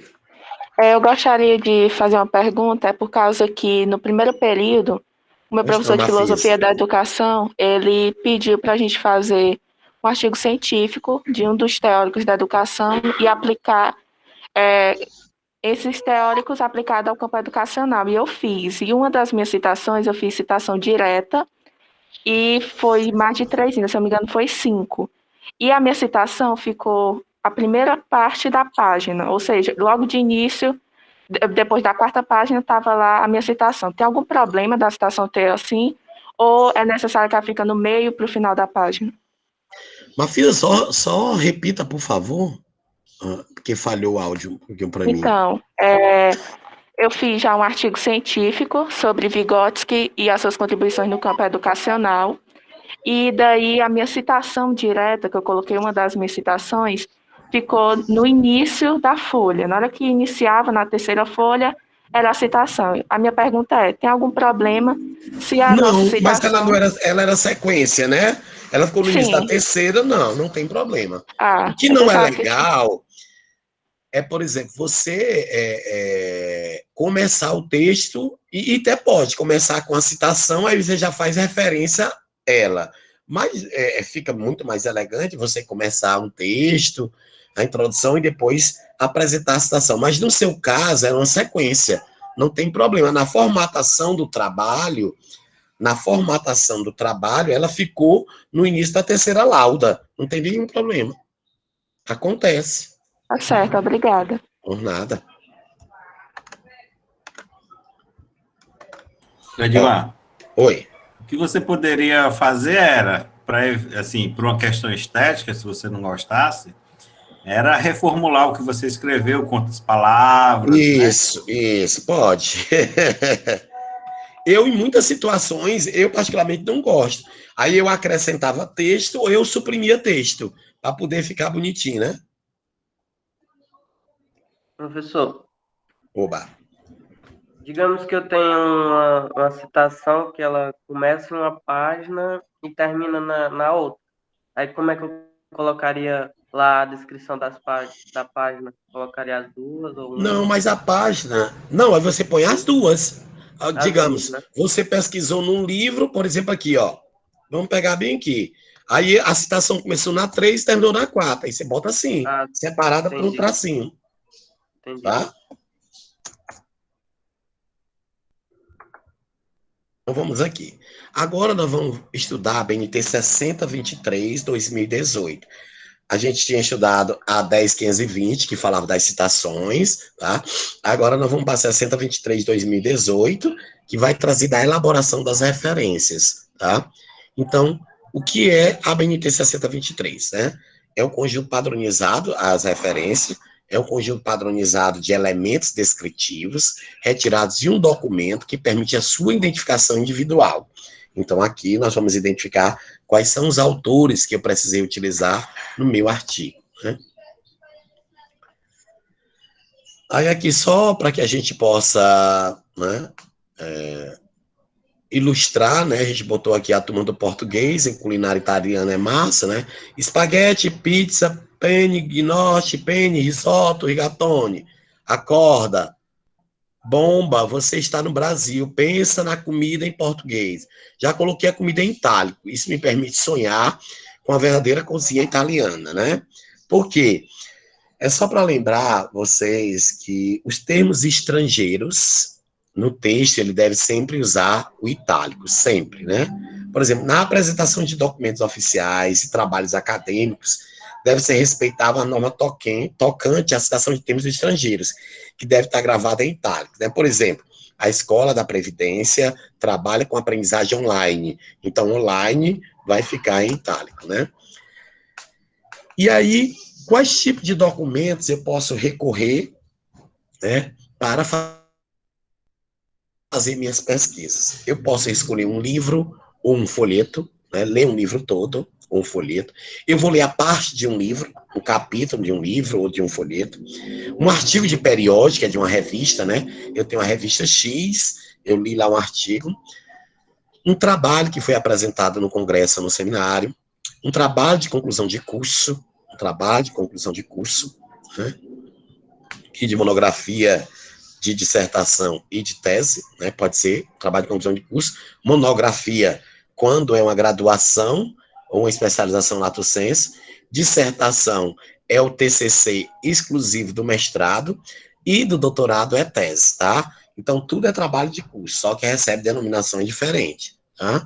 Quando você vê alguém dizendo que fez a tese de mestrado, é bom ver se fez mesmo mestrado, porque mestrado a gente não faz tese, a gente faz dissertação. No doutorado, que é tese, tá? Como é que a gente faz referência de legislação, de leis e de documentos eletrônicos? Então, vamos lá. É interessante essa BNT 6023, ela vem desmistificar mais ainda, até para que nós possamos compreender melhor os elementos obrigatórios dos elementos complementares, né? Porque existe algumas pessoas, autores de trabalhos acadêmicos,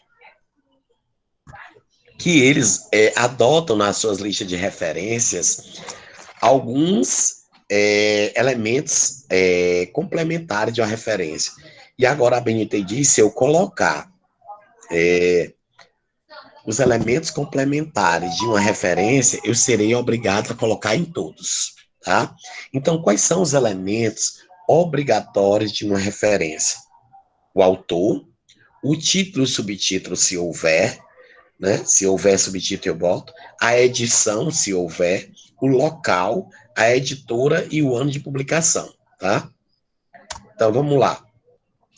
Eu tenho como elementos opcionais o tradutor, o título do trabalho original antes da tradução, o número de páginas e que série ou coleção esse livro pertence, tá? Aí, como está aqui a observação. Se utilizados, manter o mesmo critério para todas as referências. O recurso tipográfico, né? Ele deverá ser utilizado para destacar o título da obra, que deve ser uniforme. Por exemplo, a ABNT 6023, ela diz que o nome da obra, ela terá que ser destaque, e pode ser sublinhado, pode ser em negrito ou itálico. E aí você tem que escolher um dos três, né? Eu já participei de banca onde a pessoa sublinhou, negritou e colocou itálico. Usou os três. Não pode. Você tem que escolher um dos três e padronizar. O mais utilizado, usualmente, é o de negritar o nome da obra, tá? E um outro detalhe. As referências constantes na lista devem obedecer os mesmos princípios. Por exemplo, se eu fizer a citação do nome do professor Carpegiani abreviado, todos os outros autores têm que serem abreviados, tá? Todos. Você não pode fazer uma lista de referência com o nome de autor completo de uns e outros abreviados. Eu, particularmente, gosto do nome completo. Aí vocês vão lá na minha tese e vão dizer assim, professor, e como na sua tese a lista de referência está tudo abreviado? A minha lista de referência está abreviada, porque um dos autores que eu estudei e que eu citei várias vezes dentro do meu trabalho, e eu sou obrigado a citá-lo no final, tá? Ele tem um T no sobrenome dele, abreviado em todas as obras, que eu não encontrei o que significava esse T em lugar nenhum. Em lugar nenhum, eu consegui ver o que esse T dele significava. Eu não podia tirar ele da lista, porque ele é citado várias vezes dentro do meu trabalho. E é preciso que vocês lembrem um detalhe, ó. todos os autores que são citados dentro do corpo do meu trabalho, obrigatoriamente, eles terão que estar descritos lá na minha lista de referência. Obrigatoriamente. É por isso que existe uma diferença em referência bibliográfica, em bibliografias, em referências. Quando é que no meu trabalho eu uso o nome referência bibliográfica? É quando só está listado lá todos os autores que eu li. Por exemplo, o Emanuel leu 5 livros para fazer o artigo. E ele só cita ao longo do artigo, ele cita esses 5 autores ao longo do artigo. Os 5 autores que ele leu, ele cita todos eles dentro do trabalho. Então, ele vai listar lá e vai botar referência bibliográfica, que são todos autores lidos e citados dentro do trabalho.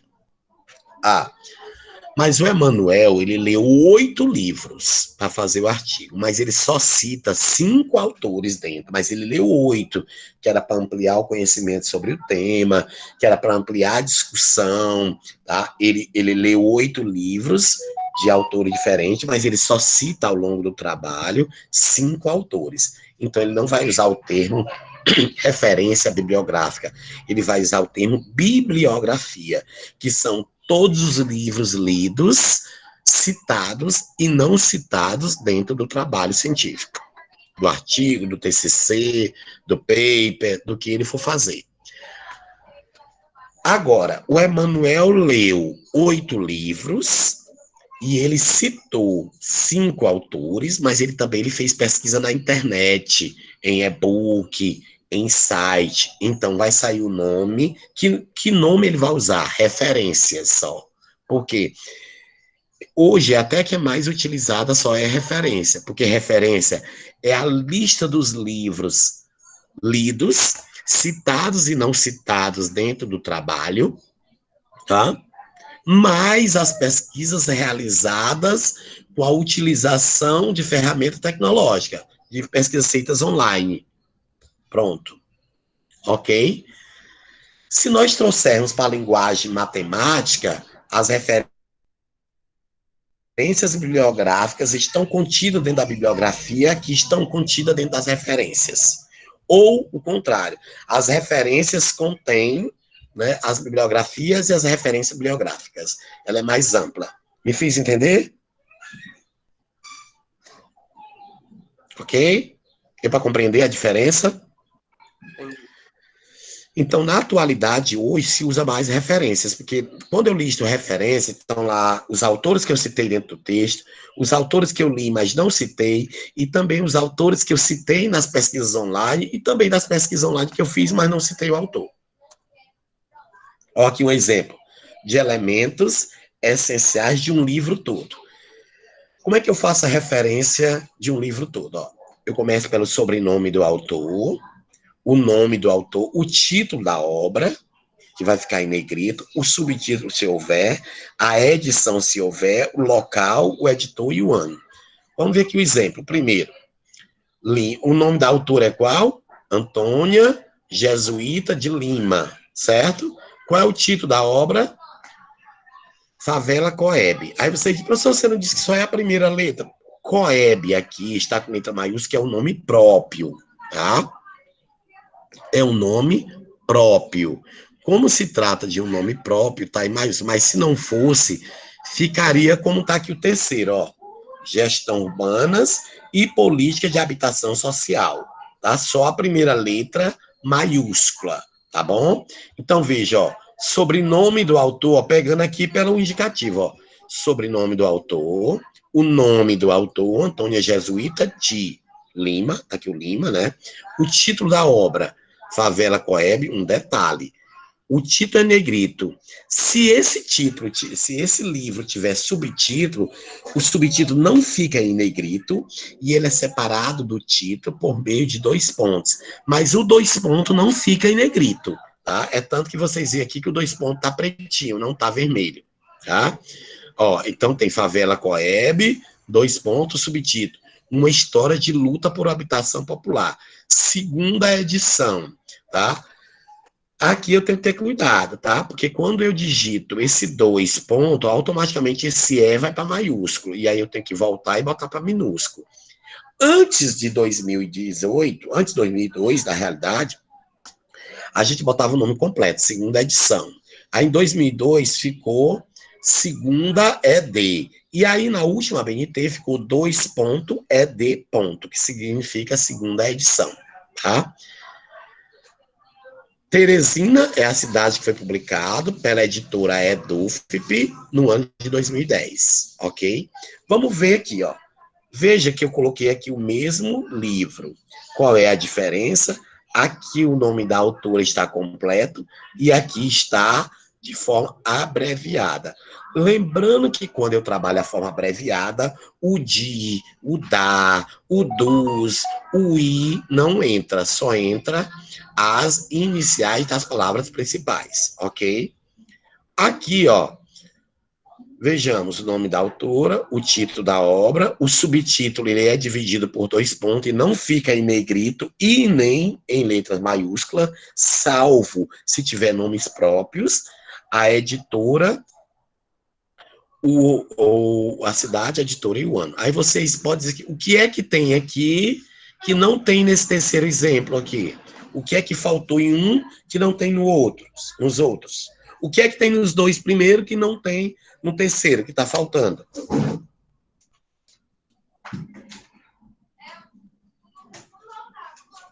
A edição. Oi? A edição. Oi? Não entendi. A edição. Isso, a edição.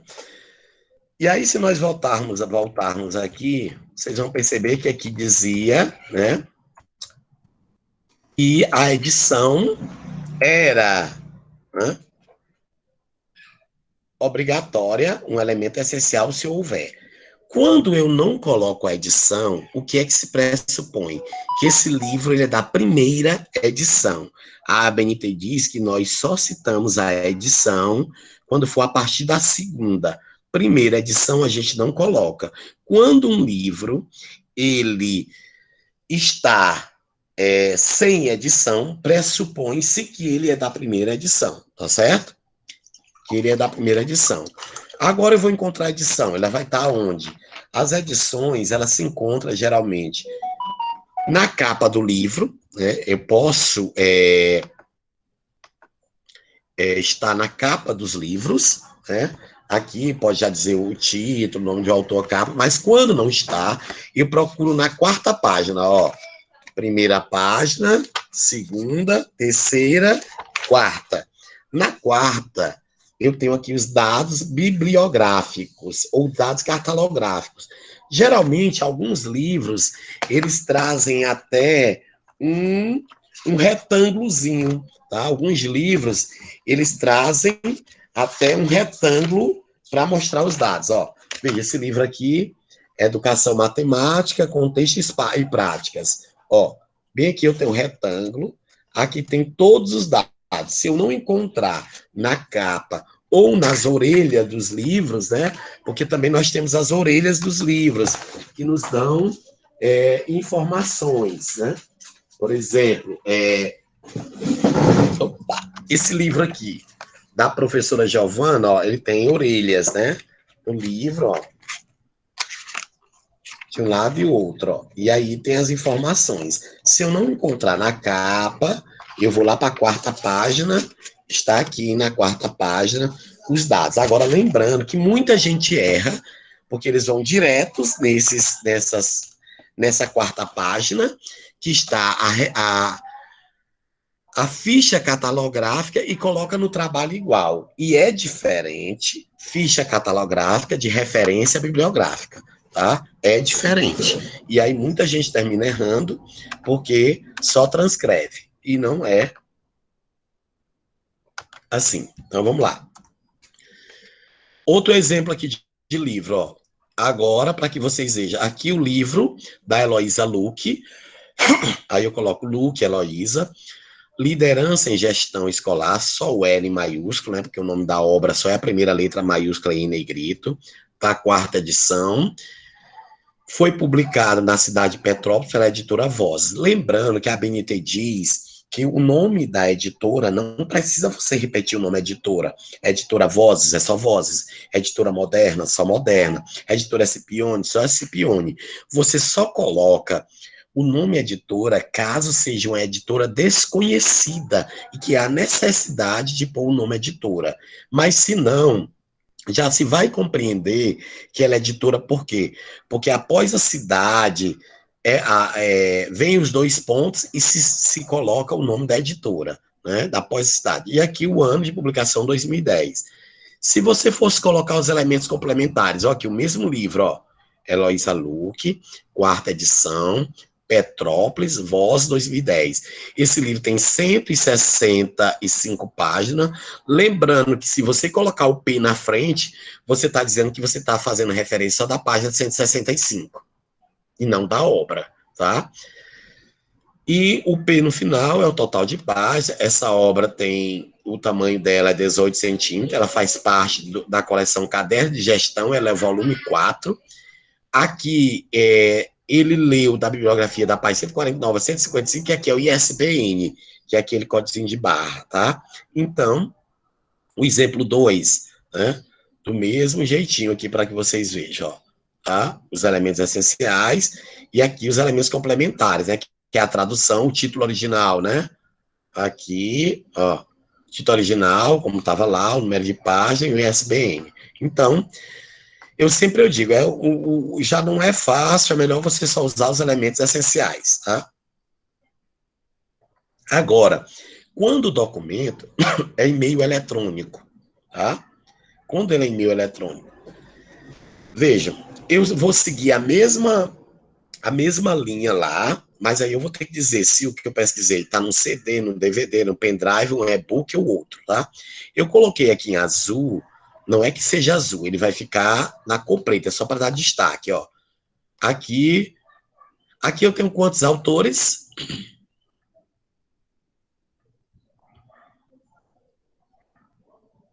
Aqui eu tenho quantos autores?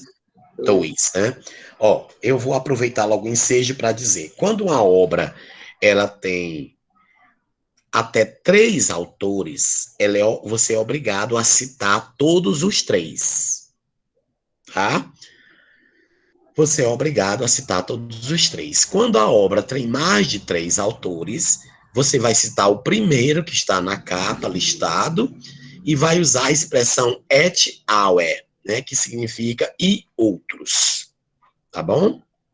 Então, você vai utilizar a expressão et al. Quando se for mais de 3, tá? A partir de 4 autores. Até 3 autores, você é obrigado a citar todos os 3, e eles são separados de um para o outro, de ponto e vírgula, tá? Também nas obras tem as responsabilidades. O que é isso, tá? Por exemplo, qual é a nossa ideia aqui, que vamos ver se a gente vai levar para frente, né? Eu com o professor Carpegiani. É que no final do módulo 2 do nosso curso, vocês, em trio, possam publicar um artigo, tá? Esse artigo vocês vão enviar para eu, professor Cleidivan, e para o professor Carpegiani. Juntamente eu e o Carpegiani, o outro professor que tiver também na equipe, nós vamos sentar, vamos ler esses artigos, vamos dizer o que é que precisa ser melhorado e devolver para vocês fazerem as mudanças. Vocês vão fazer essas mudanças e nós vamos organizar um livro, né? Nesse livro, vocês serão os autores do livro, mas os organizadores serão eu e o professor Carpegiani. Aí, se vocês solicitar, por exemplo, um livro do PIBID que vocês vão participar no futuro, vocês vão ter que citar o professor Carpegiani e colocar entre parênteses essa sigla aqui, ó, ORG, que significa organizadores. Se a gente coordenar um livro, aí vem aqui a sigla coordenador, que é CORD, ponto, tá? Se você é o editor, tá lá, né? Então, assim, aqui ele está dizendo que esses 2 caras não são autores do dicionário digital, eles são organizadores, eles organizaram. Mas vai ter situação em que vai ter organizador. Por exemplo, essa obra aqui, ó. Essa obra, aí tem 2 organizadores. Não sei se está dando para visualizar. José Augusto e Ademir. Deixa eu botar aqui a primeira página que fica melhor. Ó, estão vendo os 2 organizadores, né? Estão visualizando? Sim. Ó, agora tá aqui os autores, ó. Os autores. Meu nome tá até aí. Acho que dá para vocês visualizarem, né? Pronto. Aqui ele listou os autores. Então, o que é isso? A obra foi eles que organizaram, mas cada capítulo desse livro, cada capítulo dele, ó, cada capítulo tem autores diferentes, ó. Apresentação, capítulo 1, capítulo 2, outro autor, tá? Capítulo 3, tá? Então, assim, cada autor tem um livro, ó. A mesma coisa aqui, ó. Esse livro de educação matemática. Bem aqui no final do nome do professor Ademir tem um org, ó, que eles são organizadores, tá certo? E aqui tá os autores dentro, né? Então, assim, é a responsabilidade que tem na obra, tá? Então, a gente precisa colocar quando for necessário. Se eu não colocar, é porque eu estou dizendo que é autor. Ó, no exemplo 2, eu trouxe aqui um livro do Codinho. Aqui parece que está, mas não está em negrito, não, ó. Vocês podem olhar que aqui está em negrito, aqui não está, porque o 2 pontos que antecede o subtítulo, ele não fica em negrito. Então, ó, Thaís Godinho, Vida Organizada, Como Definir Prioridades e Transformar Seus Sonhos em Objetivos, São Paulo, 2014, em e-book. Aqui já é esse livro disponível em endereço eletrônico, tá? Então, você vai colocar a mesma coisa lá do livro impresso, ó, nome do autor, ou dos autores, ó, aqui são 3, ó, 1, 2, 3, org. Qual é o título do livro? Projeto de Filosofia, publicado na cidade de Porto Alegre, pela editora eBooks, no ano de 2011, ele está em e-book, mas ele está disponível aí você vai ter sempre que usar essa nomenclatura, disponível coloca o endereço completo que está lá, e acesso no dia, no ano, no dia, o mês e o ano, tá certo? Lembrando que a ABNT, ela vem dizer para nós, né, a ABNT diz que os anos, os meses do ano, os meses, tá? Ó, por exemplo, aqui,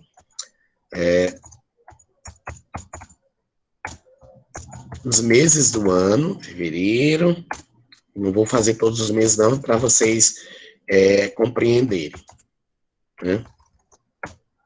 A ABNT, ela diz que os meses do ano, eles deverão ser descritos, tá? Com 4 caracteres. Eles deverão ser abreviados, 4 caracteres. Então, como é que vai ficar janeiro, ó? Caractere 1, 2, 3, 4. Ponto, tá? Então, são as 3 letras mais o ponto. São 4 caracteres na letra minúscula. Fevereiro, tá? Março,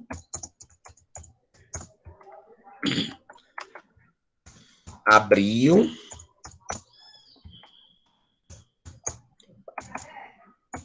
e maio. Professor, porque maio ficou completo? Porque o nome do maio tem 4 caracteres. Então, o único mês que vai ficar completo, né, é exatamente o maio. Tá ok? Tá ok? Para entender? E aí você não vai botar como faz no ofício, no documento, 21 de agosto de 2011, não. 21 agosto de 2011. Ok? Aqui em seguida, eu estou dando um exemplo com os elementos complementares, né? A mesma obra com os elementos complementares. Pronto. Agora, também, algumas obras, hoje você pode colocar o DOI. Alguns chamam DOI ou DOI, que vai identificar o autor rapidamente, né? Quer dizer, o autor não, o livro, em que revista está, né? Então, você pode citar, porque quando eu vou no seu currículo ou em alguma coisa, eu vou logo direto no DOI. Por exemplo, Vamos ver aqui se eu consigo rapidinho aqui. Plataforma Lattes. Só para que vocês vejam rapidamente.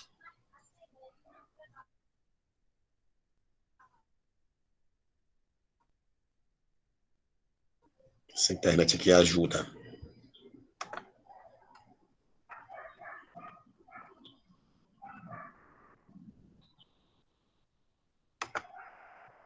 Não está a página da plataforma, eu acho que está com algum problema, né? Que eu iria mostrar aqui para vocês. Vamos ver agora se abre aqui. Pronto. Ó. Quando eu vou pesquisar um currículo de algum professor, se eu não sei se ele é doutor, eu posso clicar os dois, tá? Aqui, como eu sei, eu clico, né? Para buscar. Esse rapaz, ele é meu primo, né? Por isso que eu tô aqui usando o currículo dele, porque eu conheço, né, o currículo, para ficar mais fácil, para exemplificar para vocês a questão do DOI.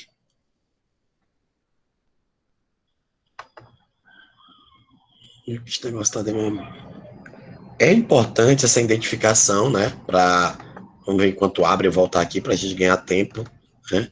Ó, aqui do mesmo jeito, né? Um trabalho, por exemplo, se você fosse fazer uma pesquisa da matemática aplicada e o professor Carpegiani fosse uma referência sua, você ia botar aqui o nome dele, o título da tese dele, o subtítulo se teve, né?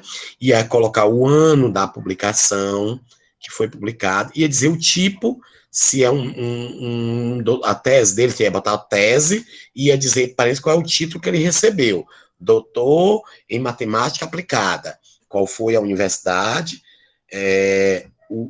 a cidade e a data da defesa, tá? E aqui está o endereço que está disponível e quando foi disponível, se foi eletrônico. Você pegou o trabalho dele logo direto, não tem nenhum problema. Você tem o trabalho dele impresso, né? Não deu, tá tendo erro aqui, mas eu vou mostrar para vocês. Amanhã eu vou baixar o currículo dele para que vocês possam ver, né? Só para mostrar que quando a gente clica no currículo no DOI, já vai direto para a revista, tá? Aqui, ó, o exemplo 3, do mesmo jeito, tá? Só tem um detalhe aqui, que vocês estão vendo aqui, que tem um SL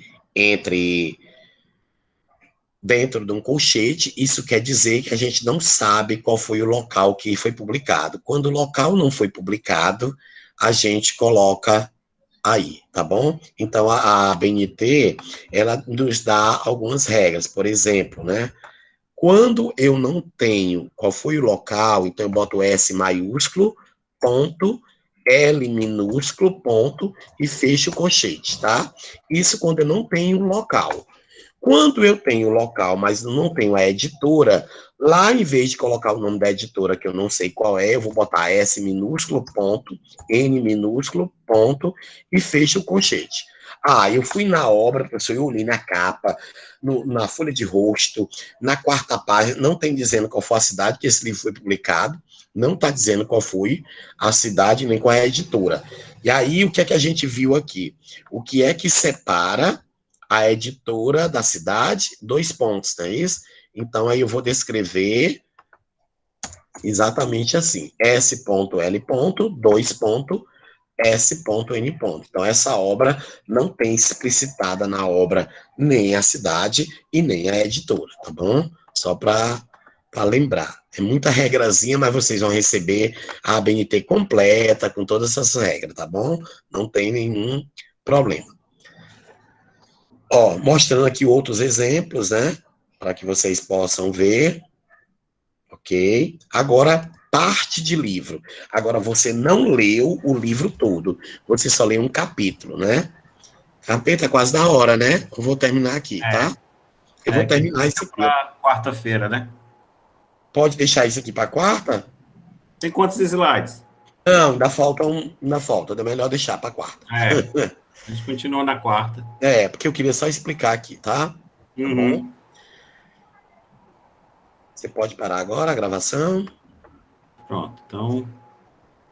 Aí eu volto aí só para... Então, na quarta a gente continua, né? Alguém quer fazer alguma pergunta? Algum comentário? sobre o que viram até agora, quais são as impressões de vocês.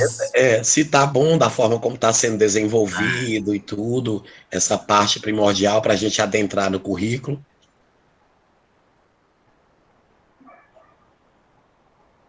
Como o professor falou aí, não tem como a gente decorar tanta regra, né? Não tem, É não isso que eu tem. tava pensando. Mas ainda bem que a gente tem esse material que dá pra gente ficar olhando. Vai ser todo disponível. Ele é um consulta mesmo, tá? Agora eu estou aqui mostrando para vocês esclarecerem. Por exemplo, vocês ler lá a BNT, encontram S.L. O que é isso, né? Uhum. Certo. E assim, Ok?